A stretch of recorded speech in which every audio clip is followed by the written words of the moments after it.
നമസ്തേ. നമസ്തേ മാരാർജി, എന്താണ് ഈ കാളസർപ്പയോഗം? കാളസർപ്പയോഗം അഥവാ കാലസർപ്പയോഗം വളരെ മുൻപ് തന്നെ, നൂറ്റാണ്ടുകൾക്ക് മുൻപ് തന്നെ ഉത്തരേന്ത്യയിൽ പ്രചാരത്തിലുണ്ടായിരുന്ന ഒരു യോഗമാണ്.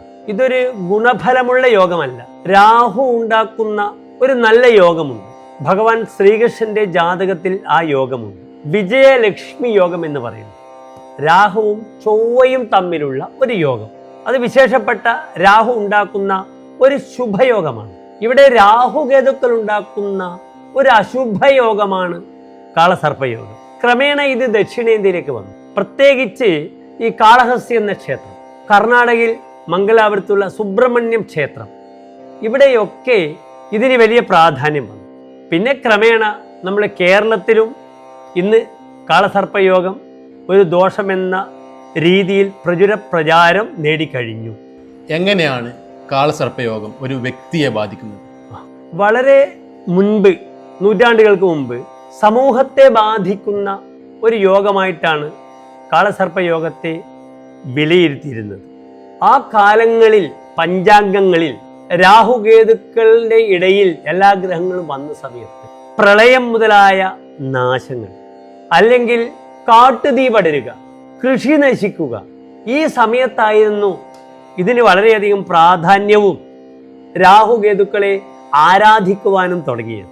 പക്ഷേ വ്യക്തിഗതമായി ചിന്തിക്കുമ്പോൾ ജാതകത്തിലും രാഹുകേതുക്കളുടെ ഈ കാളസർപ്പയോഗത്തിൻ്റെ ബുദ്ധിമുട്ട് നാം കാണാറുണ്ട്.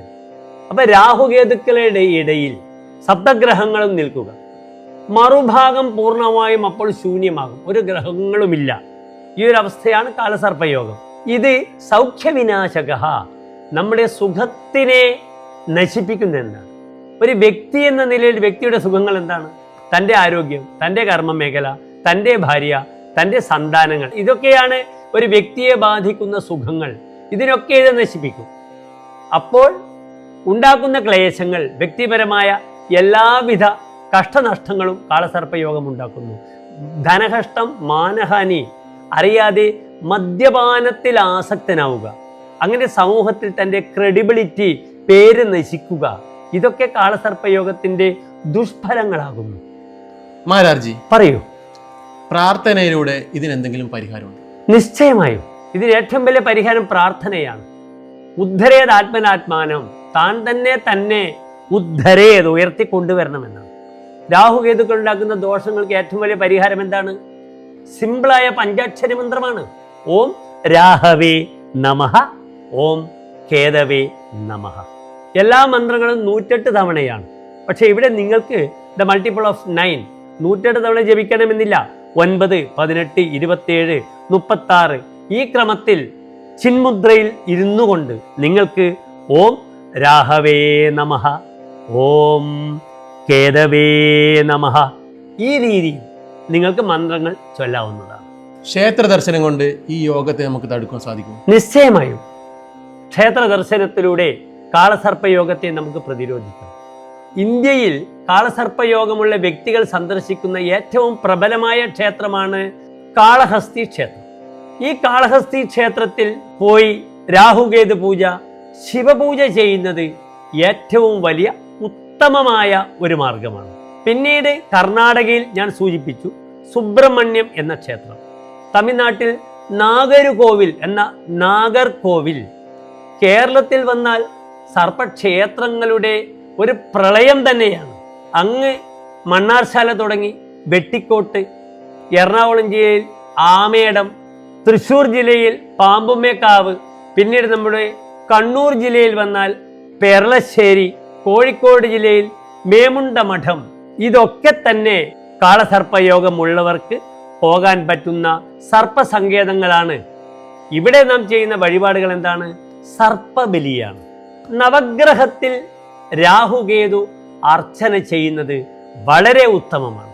ആ സമയത്തും നിങ്ങൾക്ക് ഓം രാഹവേ നമഃ, ഓം കേതവേ നമഃ എന്ന് മറ്റ് ഗ്രഹങ്ങളുടെ മന്ത്രങ്ങൾക്കൊപ്പം നിങ്ങൾക്ക് ഉച്ചരിക്കാം. അവിടെ രാഹുകേതു പൂജ ചെയ്യുക. ഈ കാളസർപ്പയോഗമുള്ള വ്യക്തികൾക്ക് നവഗ്രഹ പൂജ വീട്ടിൽ വെച്ച് ചെയ്ത് പട്ട്, നവഗ്രഹ ധാന്യങ്ങൾ ഈ നവഗ്രഹ കുടങ്ങൾ ഇവയൊക്കെ കർമ്മികളായ ബ്രാഹ്മണർക്ക് ദാനം ചെയ്യാവുന്നതാണ്. ശിവക്ഷേത്രങ്ങളിൽ പോകുന്നതുകൊണ്ട് ഈ ഒരു കാളസർപ്പയോഗത്തിൻ്റെ എന്തെങ്കിലും നമുക്ക് മോക്ഷം കിട്ടും? തീർച്ചയായും ശിവക്ഷേത്ര ദർശനവും ഓം നമഃശിവായ എന്ന പഞ്ചാക്ഷരി മന്ത്രം ജപിക്കുന്നതും കാളസർപ്പയോഗത്തിന് വലിയ പരിഹാരമാണ്. കേരളത്തിൽ ഏറ്റുമാനൂർ ശിവക്ഷേത്രത്തിൽ അവിടെ ചെന്ന് പാശുപത മന്ത്രം ജപിച്ച് വാർഷികമായി ക്ഷീരധാര ചെയ്യുന്നത് ഏറ്റവും ഉത്തമമായ പരിഹാരമാകുന്നു. ഈ ദോഷത്തിന് രുദ്രാക്ഷം ധരിക്കുന്നതിനെ കൊണ്ട് വല്ല പരിഹാരം? രുദ്രാക്ഷ ജാപലോപനിഷത്തിലാണ് രുദ്രാക്ഷ ധാരണവുമായി ബന്ധപ്പെട്ട വിഷയങ്ങൾ കൂടുതലായും പറഞ്ഞു കേട്ടിട്ടുള്ളത്. രാഹുവിൻ്റെ രുദ്രാക്ഷമാകുന്നു അഷ്ടമുഖ രുദ്രാക്ഷം. കേതുവിൻ്റെ രുദ്രാക്ഷം 9 മുഖമാണ്. അതുകൊണ്ട് ഞാൻ കാണുന്ന ഒരു നല്ല ഉപായമാണ് 8 മുഖമുള്ളതും 9 മുഖമുള്ളതുമായ രുദ്രാക്ഷങ്ങൾ ഒന്നിച്ച് ധരിക്കുന്നത്. ഒരു വലിയ പരിഹാരമാണ്. മറ്റൊരു പരിഹാരം സിമ്പിളായിട്ട് രാഹുവിൻ്റെ രുദ്രാക്ഷമായ 8 മുഖ രുദ്രാക്ഷം ധരിക്കുന്നതാണ്. പ്രിയമുള്ള DR മാരാർജി പ്രേക്ഷകരെ, കാളസർപ്പയോഗത്തെക്കുറിച്ചുള്ള ചെറിയ ചെറിയ പരിഹാരങ്ങൾ മാത്രമേ നിങ്ങൾക്ക് ഞങ്ങൾ നിർദ്ദേശിച്ചിട്ടുള്ളൂ. സർപ്പക്ഷേത്രങ്ങളിൽ ദർശനം നടത്തുക, ശിവക്ഷേത്ര ദർശനവും നടത്തുക. എല്ലാം പുണ്യമാവട്ടെ. നിങ്ങളുടെ സന്താനങ്ങൾക്ക് വേണ്ടിയും കുടുംബത്തിന് വേണ്ടിയും ആത്മസൗഖ്യത്തിന് വേണ്ടിയും കാളസർപ്പയോഗമുള്ളവർ ഇതൊക്കെ ചെയ്യുക. സർപ്പപ്രീതിർ അവശ്യമേവ കരണീയം ആരോഗ്യ പുത്രാപ്തിയെ എന്നാണ്. തങ്ങളുടെ ആരോഗ്യത്തിനും സന്താന ശ്രേയസിനും സർപ്പപ്രീതി ചെയ്യുക. DR മാരാർജി എന്ന നമ്മുടെ ഈ ചാനൽ നിങ്ങൾ സബ്സ്ക്രൈബ് ചെയ്യുക, ഷെയർ ചെയ്യുക, കമൻറ്റ് ചെയ്യുക.